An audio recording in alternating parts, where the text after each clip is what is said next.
광복절을 맞아 평화통일주의를 예배드리는 우리에게 은혜스러운 찬양 고맙습니다. 오늘 또 주님 사모하는 마음 가운데 주의 제단에 나와 하나님께 예배드리는 여러분, 하나님께서 베풀어 주시는 은혜와 축복 받아 누리는 복된 시간이 되시기를 주님의 이름으로 축원을 드립니다. 참으로 덥고 무더운 한여름의 더위가 맹위를 떨치고 있습니다. 한낮의 기온이 35, 6도를 계속 오르내리고요, 밤의 기온이 25도 이하로 내려가지 않는 현상을 열대야라고 이렇게 표현하는데, 그런 날이 지금 20일이 지나도록 계속 이어지고 있습니다. 일기예보상에 보면은 전국이 어디다 특별한 곳이 없이 전부 다 붉은색으로 이렇게 딱 가득 칠해진 것을 보면서 밤잠을 설치는 현상이 전국 각지에 다 나타나고 있는 것 같습니다. 그나마 엊그저께 지나는 우리 가을의 문턱이라는 처서가 지나고 나니 새벽 공기는 좀 달라진 것 같습니다. 새벽에 또 나올 때는 혹하는 바람 없어지고 그래도 서늘한 느낌은 이제 우리에게 오는 것 같습니다. 근데 요즘 우리 교회에 지금도 마스크 쓰고 있는 분이 여러분이 있는데요, 감기 환자가 많이 생겼습니다. 저도 목소리가 갑자기 오늘 아침부터 변해갑니다. 이따가 나가실 때 인사할 때는 마스크 쓰고 눈으로 인사하겠습니다. 악수는 하지 않겠습니다. 아무튼 무더위 속에 건강 유의하시고 믿음으로 승리하는 우리 모든 믿음의 성도들이 되시기를 주님의 이름으로 축원을 드립니다. 며칠 후면 8월 15일 되면은 광복 79주년을 맞이합니다. 근데 우리는 이 광복의 날에 우리 민족이 일제로부터 정말 치욕을 당하였음을 잊지 말아야만 하겠습니다. 일제 탄압이라는 어둠 속에서 헤매던 이 나라와 이 민족에게 광복의 날은 분명히 기쁜 날이기도 합니다. 근데 이 명칭을 우리는 다르게 표현들을 합니다. 한때 우리는 해방절이라고 불러보기도 했습니다.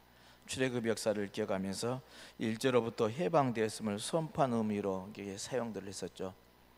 또 광복절은 전통적으로 우리가 가지고 있는 잃어버린 나라를 다시 되찾았던 이제 광복이죠. 이제 나라를 되찾은 것을 의미로 사용을 해왔습니다. 오늘 우리 교회는 평화통일주일로 지키고 있습니다. 같은 날을 이렇게 다르게 표현들을 하고 있습니다. 같은 날, 같은 역사의 현장이지만 그것을 어떤 관점에서 해석하느냐, 어떻게 바라보느냐에 따라서 이렇게 다르게 우리 해석하고 또 다른 결단을 할 수가 있다는 것이죠. 역사들을 되돌려 생각해 보면은 강제로 나라를 국권을 빼앗기고 나라인은 소름에서 살게 되는데 어느 날 그 굴레가 벗게 되졌고 굴레를 벗음을 기념한다는 것, 이 광복절의 본래의 의미인데 그렇게 한다는 것 정말 기쁘고 좋은 일이기도 합니다. 그리고 우리 민족은 그래서 대한독립 만세를 외치면서 모두가 다 기뻐한 날이기도 하는 것이죠. 근데 본래의 의미에 광복만의 의미가 이게 담겨져 있느냐? 그렇지는 않다는 겁니다. 왜냐하면 우리나라에서는 이 광복의 그 시간이 분단의 시작이었기 때문에 더욱 그렇습니다. 참으로 남과 북이 나눠지는 그 일들이 광복으로 인해서부터 시작됐음을 볼 때 정말 우리는 잊지 말아야 할 일이기도 합니다. 건강한 몸에 강제로 병원군을 주입시키고 죽게 되었을 때 치료제를 투입하여서 만신창이가 된 몸으로 병이 나았다고 해서 과연 기뻐만 할 수 있는 일인가? 그렇지는 않는 것이죠. 그래 병들게 만들었던 원인을 준 사람들에 대한 이제 이것들이 해결되지 않았는데 지금 이제 내 몸이 나아졌으니 괜찮다 할 수는 없더라는 이야기입니다. 우리는 일제 36년간 땅의 자원을 빼앗기고 이름과 말도 잃어야만 했습니다. 이름도 창씨 계명이라 해서 이름도 바꿨고 우리 말을 하지 못하고 남의 나라 말을 써야만 했던 때도 있었습니다. 아들들은 총알바지로 전선에 끌려가고 딸들은 전군 위안부로 수치를 당해야만 했습니다. 아버지는 노무자로 혹사를 당하고 공부하던 학생들은 붙잡혀서 징용으로 끌려가고 생체 실험용으로 되어 죽어가야만 했다는 이야기입니다. 어떻게 이렇게 우리 민족이 당한 36년간의 치욕을 그냥 잊을 수가 있겠습니까? 그리고 무엇보다도 광복의 그날이 분단과 동족 상잔의 전쟁이 시작됐음을 생각할 때 어떻게 잊을 수 있겠는가 하는 겁니다. 절대 잊을 수 없는 역사적인 사실인 것이죠. 옛날 일이었으니까 이제 세과의 시대, 과거에 집착해서는 오히려 뒤처진 것 아니냐, 그러니 잊어라, 이런 말들은 역사에 대해서 정말 무책임한 말이요 행동이라 하겠습니다. 결코 우리는 잊어서는 안 되는 것이죠. 우리 선조들이 당한 고난의 역사를 그렇게 쉽게 망각의 서랍 속에 넣어버려서는 안 될 일이란 이야기입니다. 그렇다고 과거에 매어서 살라는 뜻은 아닙니다. 우리들 하는 말이 있죠. 용서는 하되 잊지는 말라 하는 말을 되새기면서요, 같은 역사가 반복되지 않도록 광복의 날에 우리가 치욕을 당하였음을 잊지 말자는 겁니다. 근데 이게 제대로 안 되니 지금 독립기념관 원장, 관장을 임명하는데 전혀 광복해서 들고 일어서서 저 사람은 관장이 돼서는 안 됩니다 라고 반대 운동을 합니다. 광복절 행사에서도 광복회원들은 참석 안 하겠다 합니다. 역사가 계속 반복되는 건 우리들이 치욕을 당한 일을 잊지 않고 있기 때문에요. 그런 세력들이 아직도 판을 치고 있는 것이죠. 더구나 광복을 맞이한 이 땅에 새로운 고통이 자리했음을 우리를 기억할 때요, 더욱더 그렇습니다. 앞에서 말씀드렸던 것처럼 우리 광복은 했지만 나라가 일제로부터 이제 해방은 되었지만은 그렇다고 해서 온전한 나라가 되지를 못하였던 것이죠. 단절이라는 벽이 만들어내어져서요, 온 민족이 고통을 받게 되었습니다. 허망하게도 우리들이 스스로 나는 것도 아니잖아요. 당시 국제 정세에 따라서 강대국의 입김에 따라 그냥 선 38도 선 하나 쭉 그었습니다. 우리 민족의 의사는 상관이 없이 선을 긋고 남과 북의 정권이 들어섰습니다. 이렇게 생긴 단절의 벽은 아직까지 하나도 되지 못하고 있습니다. 아니, 오히려 더욱 많은 벽들을 만들어가고 있다 하겠습니다. 남과 북의 정치적인 이 벽뿐만 아니라 우리의 살아가는 삶의 각가지 곳곳에서의 사회적으로 벽들을 스스로 쌓고 스스로의 거기에 가두고 있다는 것이죠. 남과 북만이 아니라 지방세계로, 학연으로, 지연으로, 혈연으로 만든 이 폐쇄사회, 학벌로 쌓아올린 경쟁사회가 그렇고 분익부 비익빈 현상이 그렇고 남성과 여성 등등으로 수많은 단절의 벽이 우리 주변에 둘러쳐 있더라는 겁니다. 우리 스스로가 이 벽들을 만들고 서로 가두고 이게 폐쇄돼서 나만 옳다, 나만 바르다라고 주장을 하고 있다는 것이죠. 이 속에서 그리스도인이 해야 할 일이 무엇일까요? 오늘 세 본부는 이 단절의 세계에 구원의 해방을 선포하고 있습니다. 이렇게 막혀있고 단절되어 있고 고통당하고 있는데 그게 아니야. 이제 하나님께서 너희들의 그 아픔을, 너희들의 그 고통을 알고 이해해서 너희들의 그 모든 것을 해결해 주시겠다, 구원해 주겠다 하는 선포가 오늘 말씀드리는 이야기입니다. 여기에 이 말씀들을 통해서 성령에 이끌려 사는 사람이 어떻게 살아야 할지를 깨닫게 해주신다 하겠습니다. 하나하나 살펴보면 너는 나의 것이라고 선언합니다. 하나님은 이사야 예언자를 통해서 이스라엘 백성들에게 오늘 예언의 말씀을 선포합니다. 그 말씀은 이사야서 43장 3절에 나는 여호와 하나님이요 이스라엘의 거룩한 이요 내 구원자미라 하십니다. 너는 나의 것이다 하고 선언을 합니다. 이 한마디의 말씀 속에 이스라엘에 대한 하나님의 지극한 사랑이 그대로 담겨져 있음을 깨닫습니다. 지금 이스라엘 백성들이 이사야로부터 이 예언의 말씀을 듣는 시기가 언제이냐 하면은 이스라엘 백성들이 바벨론으로 포로로 끌려가 있을 때의 일입니다. 나라를 잃고 남의 나라에 포로로 끌려가 있던 그들의 형편, 그들에게서는 우리는 하나님이 우리를 버렸구나 생각을 했습니다. 하나님은 그동안 조상의 하나님이요 이스라엘 하나님이 우리를 지켜주시고 돌보신 하나님, 출애굽의 하나님, 그리고 가나안 땅을 얻게 하신 하나님, 이 모든 것을 해주신 하나님이셨는데 하나님이 우리가 함께하지 않으니 하나님 우리가 나라를 빼앗기고 남의 나라로 포로로 끌려왔구나라고 해서 하나님은 우리를 버렸는갑다라고 생각하는 때이란 이야기입니다. 그런데 오늘 본문에는 표현되어 있지만 읽지는 않는 42장에 있는 말씀들 하나하나 살펴보면 이스라엘 백성이 약탈과 노략을 당하고 구더기 속에 갇혀 있고 감옥에 갇혀 있는 때에 너는 나의 것이라는 이 선언, 구원의 약속이 담긴 말씀을 오늘 이사야가 했다는 이야기입니다.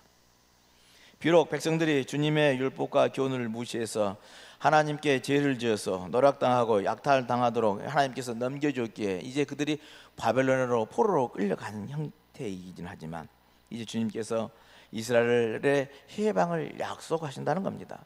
너희들은 혼자가 아니야. 너희들은 나의 백성이야. 하나님께 속한 사람들이라고 선언을 해주셨다는 이야기입니다. 이스라엘이 하나님의 백성이므로 더 이상 고통당하게 내버려 두지 않고 구원하여 주셔서 자유를 주신다는 약속이 오늘 본문의 내용인 것이죠. 오늘 본문 전체를 보면은 이사야는 귀가 먹고 눈이 먼 백성들에게 말을 합니다. 이들은 하나님의 뜻을 듣고도 깨닫지를 못합니다. 하나님과의 관계의 단절인 것이죠. 왜 관계가 단절되어 있습니까? 하나님을 섬기지 않고 우상을 섬기고 하나님의 뜻대로 살지 않았기 때문에 하나님께서는 그들을 버렸고 그들은 남의 나라에 포로로 끌려갔다는 이야기입니다. 이 때문에 침략을 받고 약탈을 당하고 바벨론의 포로로 잡혀갔습니다. 그런데 자기들이 벌준 이가 누구고 왜 이런 징벌을 받았는지도 모르고 있기 때문에 회개하지도 못했다는 이야기입니다. 정말 기머리 백성들이었습니다. 그럼에도 하나님은 이들을 구원하신다는 것이 오늘 본문의 내용입니다. 왜 하나님은 이들을 구원해 주십니까? 그들이 회개를 잘해서 이제 깨달아서 이제 하나님의 백성으로서 거룩한 삶이 되져서 그들에게 이제 은혜를 베풀어 주신다? 아닙니다. 이사야는 하나님의 구원을 창조의 관점에서 이해합니다. 하나님은 당신을 이스라엘의 창조주라고 소개합니다. 내가 이 세상을 만든 이가 누구냐? 바로 나다라고 선언을 하십니다. 그리고 내가 이제 새 일을 하려고 한다고 선언합니다.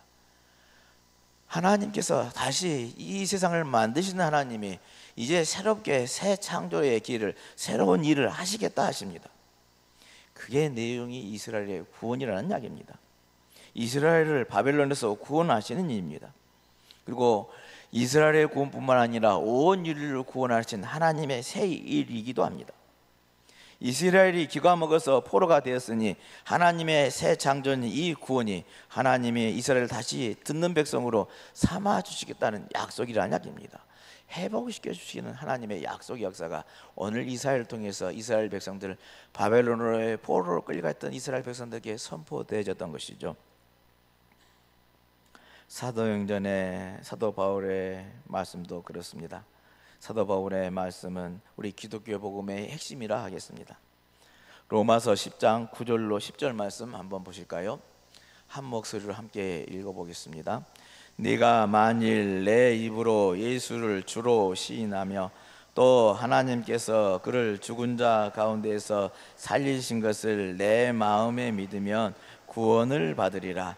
사람이 마음으로 믿어 의에 이르고 입으로 시인하여 구원에 이르느니라. 아멘. 그렇죠. 이 말씀이 복음입니다. 우리들의 믿음이 근거인 거이고 우리들의 교회가 서 있는 신앙 고백의 핵심이라 하겠습니다. 죄와 죽음의 세계, 생명의 세계에서 단절되어서 사망의 골짜기를 방하는 이 인류를 살리는 이 말씀, 복음이죠. 기쁜 소식입니다. 근데 이 복음이 어떻게 이루어집니까? 예수를 믿음으로 구원에 이른다는 겁니다. 복음의 선포예요. 죄의 사슬에 묶이고 율법에 무거운 짐을 지고 살아가는 삶이 이렇게 전제되어 있습니다. 이스라엘 백성들은 율법에 얽매여 있고 그리고 거기에 죄 사슬에 묶여 있기 때문에 자유롭지를 못했습니다. 하나님의 율법으로 보면 모두가 죄인일 뿐이었던 것이죠. 그럼에도 불구하고 이제 예수를 믿어서 구원을 얻는다는 이 말씀이야말로 정말 은혜의 선포요 복음의 선포라는 이야기입니다. 사람을 얽어매는 모든 악의 세력으로부터 자유와 해방을 주신다는 의미입니다. 우리가 악의 세력으로부터 자유와 해방을 얻는 일, 그 일이 어떻게 이루어집니까? 예수를 구주로 믿기만 하면 이루어지는 은혜이지 않습니까? 마음으로 주를 믿기만 하면 구원에 이르는 이 복음의 역사가 우리에게 펼쳐졌던 것입니다. 이 복음의 은혜를 입는 사람들은 당연히 복음을 전파할 사명을 갖게 되는 것이죠. 그러기에 우리는 이 은혜를 입었기에 어느 장소 어떤 일이 있든 복음을 전하는 자의 사명을 감당해야 될 줄로 믿습니다. 오늘 또 하나의 본문 복음서에는 기먹고 말 더듬는 사람을 고쳐준 사건이 우리에게 전해집니다. 이가 시사하는 바가 크죠. 예수님께서는 그의 귀에 손가락을 놓고 침을 뱉어서 그의 혀에 손을 대시고 에바다 하십니다. 그러자 그의 귀가 열리고 혀가 풀려서 말을 똑바로 하게 되셨습니다. 이 환자를 생각해 보십시오. 예수님을 만나기 전에 그는 단절의 세계에서 살고 있었습니다. 듣지도 못하고 자기의 의사를 말로 표현할 수 없는 사람이었습니다. 의사소통이 되지 않는 단절만이 그 단절된 그 세계에 자기만의 세계에 갇혀 있었던 사람이라 하겠습니다. 근데 예수님께서 에바다 열려라 하신 이 말씀이요, 이 단절된 자기만의 세계를 활짝 열어주는 외침이 되었더라 이야기입니다. 이 환자에게는 그 단절된 역사가 예수님의 말 에바더로 인해서 활짝 열려져서 온전한 사람, 구원받는 사람이 되어지더란 겁니다. 우리는 이 세 본문이 공동으로 전하는 소리에 귀를 기울여 봅니다. 그것은 억압과 단절의 세계에 갇힌 사람들에게 해방과 구원의 은혜를 주시는 복음이라는 사실입니다. 얽매여 있고 닫혀 있고 가두어져 있던 삶에서 이제 하나님께서 그 구원의 은총을 베풀어 주셔서 해방되어지고 자유하는 믿음의 삶을 살게 되어진다는 겁니다. 하나님의 백성으로서 자유와 해방의 은총을 입은 사람들의 사명은 그러기에 단절의 벽을 허무는 사람으로 사는 것이 당연한 이치라 하겠습니다. 우리 시대는 단절의 시대라 하겠습니다. 세계는 갈수록 빈부의 격차가 커지고 있고 또 문명 간의 충돌의 조짐이 드러납니다. 그리고 종교의 전쟁들이 끊임없이 일어나고 있습니다. 컴퓨터가 가로막는 가정에서는 부모와 자녀 사이에 보이지 않는 단절의 벽이 형성되기도 합니다. 사회는 학벌로 또한 지연으로 혈연으로 더욱 폐쇄적으로 되어갑니다. 단절의 벽을 쌓아 올려서 사람들을 고립시키는 것은 그것은 누가 하는 일이냐 하면은 악의 세력이 하는 일들입니다. 악한 세력은 우리를 나누어서 이제 나만 아는 존재로 이게 만들어 버린다는 이야기입니다. 그렇다면 반대로 성령의 사람은 악의 세력에 맞서서 그리스도의 사랑으로 이 단절의 벽을 허무는 사람들이라는 것입니다. 이게 막힌 담을 허물고 하나 되게 하시는 주님의 삶을 살아가는 성령 안의 삶이 이런 삶인 줄로 믿습니다. 오늘 우리는 평화 통일주일로 지키고 있습니다.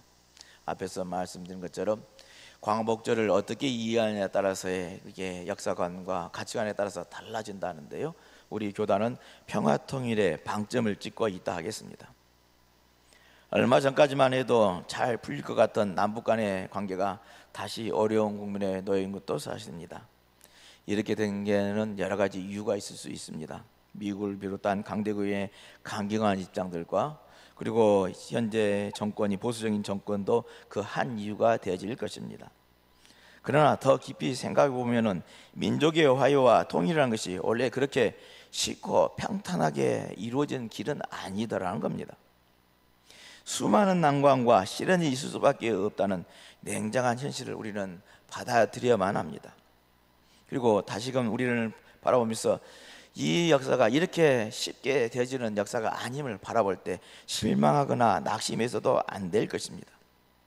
그리고 그 속에서 평화의 길, 화해의 길을 더욱 진지하게 찾아가는 저와 여러분들이 삶이 되어야 할 줄로 믿습니다. 생각해 보면은 친구 간의 화해도, 한 피를 나눴다는 가족 간의 화해도 얼마나 어렵습니까?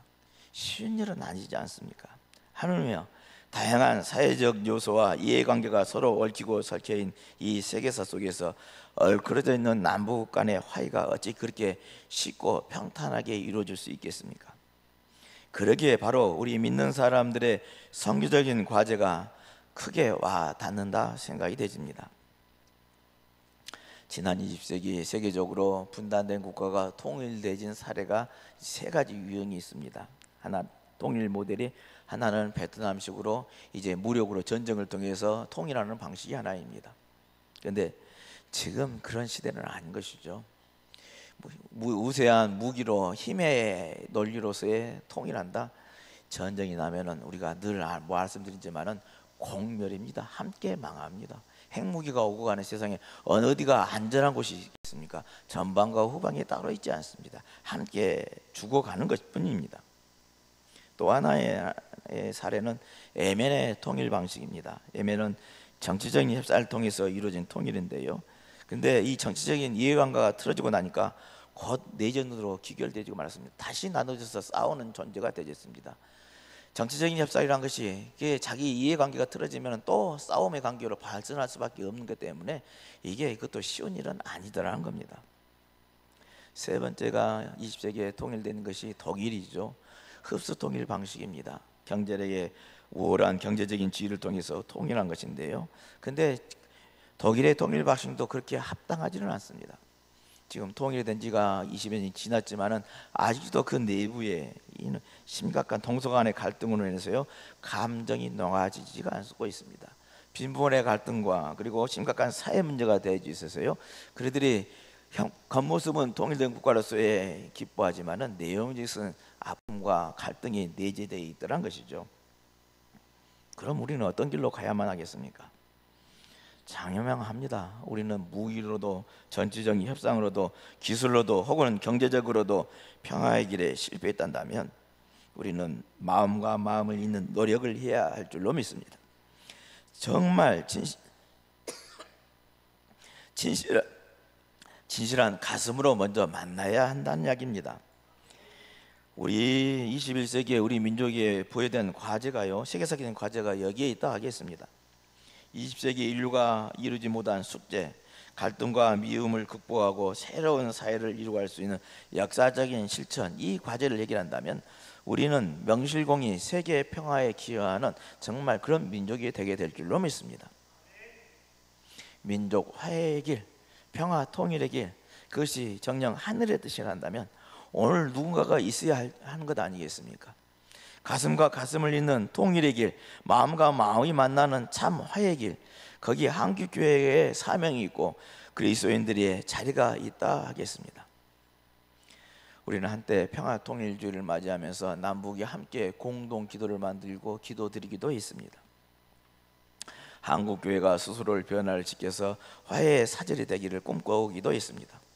그러나 그것도 단절되지고 그것도 이루어져 가지 있지도 못합니다. 그러나 그럼에도 불구하고 어렵고 힘든 그 길임에도 불구하고 민족 화해의 길을 위해서 평화 통일 길에서 지금도 나선다면, 지금도 그 꿈을 위해서 이제 나서고 기도한다면 하나님께서는 분명하게 응답해 주시고 이루어 가게 해 주실 줄로 믿습니다. 하나님께서 단절의 벽을 허물고 그 마음을 여는 일에 교회와 우리 그리스도인을 사용해 주시기를 간절히 기도하는 저와 여러분이 되십시다. 그 일이 우리 교회가 또 나부터 먼저 시작하는 은혜가 있으시길 바랍니다. 우리 앞에 놓여있는 다양한 단절의 벽을 허물어내는 저와 여러분들이 되었으면 좋겠습니다. 그래야 할 때 마침내 우리를 통해서 이 평화의 세상을 여시는 하나님의 은총 역사가 우리에게 임하여지고 우리는 그것을 받아 누리는 복된 삶을 살게 될 줄로 믿습니다. 그런 은혜가 우리 모두에게 함께 있으시기를 주님의 이름으로 축원을 드립니다.